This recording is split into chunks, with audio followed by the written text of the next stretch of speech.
Play or study? How should young children learn?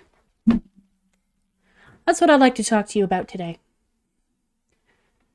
So, the two things that I have in mind is teacher-directed versus child-centered learning. And how specifically, now we're talking about children and toddlers, so preschool age, not in school, but before that.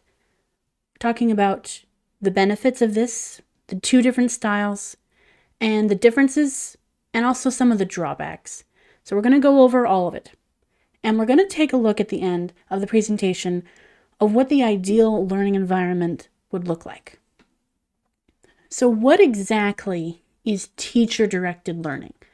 So when you think of teacher-directed learning, you're thinking of the old methods of teaching that have been around for centuries. The teacher is there, they dictate what the child does, what they learn, when they learn, how they learn it, what the subjects are, in what order. Everything is the same for all children, and that they don't really have a choice in really anything. It's all up to the teacher, it's all up to the educator, it's all up to the adult.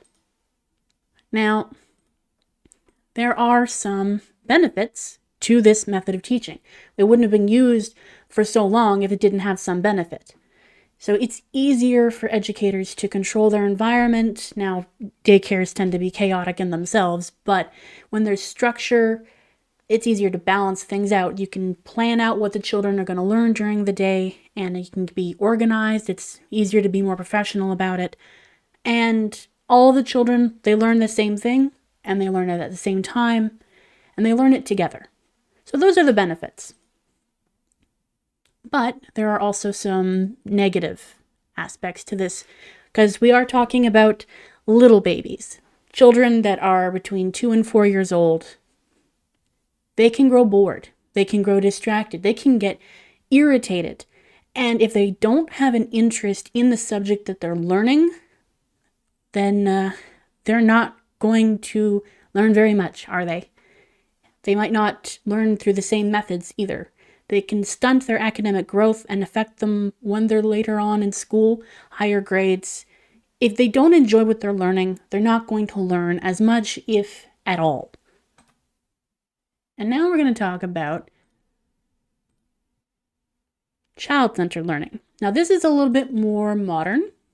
This is a little bit more new. And in this way, when you think about child-centered learning, you think about the children leading. So the children will choose what they're going to do, what they're going to learn, what subjects they're interested in. The teachers encourage what they're doing, and they allow the children a sense of autonomy. And they guide them, and they're there for safety, and they're there to say, yes, Billy, you can go play in the sandbox, or Billy can learn about numbers today, if that's what Billy wants to do. Now, this is a little bit more modern, and it's very highly debated, but it's a partnership. Now, there are benefits. Children they have more fun when they are able to learn about what they want to learn about. They can be individuals. They can explore and express themselves in their environment that you normally wouldn't in a traditional setting.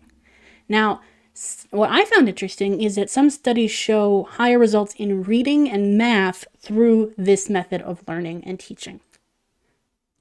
Now, there are some downsides as well. It's harder for the educators. The teachers, they don't get to dictate everything, so you have to pay more attention to each child as an individual.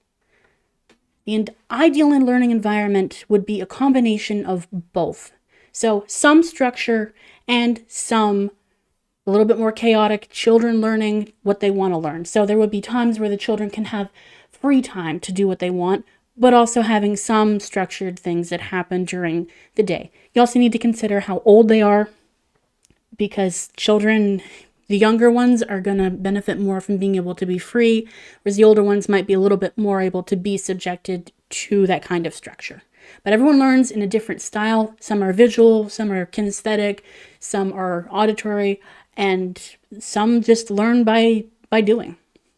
And so in conclusion, I think that it would be best to use a combination of both methods. The best learning environment is implementing the old way and the new way together, and I feel like that would be the best benefit for children in preschool and kindergarten. And that is all I have to say about that. So thank you so much for watching, and I appreciate you taking the time out of your day to learn about this. Those are my references. Okay, have a good day.